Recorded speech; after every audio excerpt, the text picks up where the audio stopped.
I've probably mentioned this in every book I've written, but that's because its importance is always relevant. When you've known me long enough, you'll realise that there are constant facts which I'll repeat over and over again. This is because these particular facts are important and they won't change over time. Don't fall into the trap of believing that you should only buy in the area where you live because it's an area that you know well. When people insist to me that they must at least start by buying in their own area due to its familiarity, I play a little game with them and I ask a range of questions about their area. In virtually every case, I discover that the person has very little knowledge about the most common growth drivers in their area, and what they actually know relates to lifestyle features. What you know about your area includes information relevant to you as an owner-occupier. Well, this also becomes important for a renter, your potential future income producer. This information is by no means the catalyst by which an area will achieve that better than average growth. The information most crucial when you're looking to invest in an area is data which local residents are unlikely to know about their own area. It's also unlikely that you'll be lucky enough to be living in the area which, at that very moment that you're about to invest, is amongst the top hotspots of the country.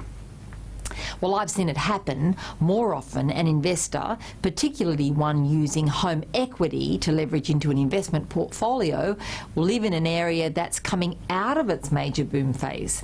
They've most probably been able to grow equity in their own home because their area grew really well. But by the time they decide to use this equity, the area has settled into its stabilised growth phase and it'll begin growing less well than other potential areas. Always remember that you don't have to live in an area to know it well. By the time I buy in any area, I can guarantee you that I know it better than the locals. What I know about the area, though, relates to economics, and what the locals know is more likely to relate to lifestyle. Lifestyle features rarely create boom towns, whereas economic vibrancy is the cornerstone of a future hotspot. It's prudent to make note here that few areas remain a hotspot for years on end. And that's not to say that an area becomes the wrong choice.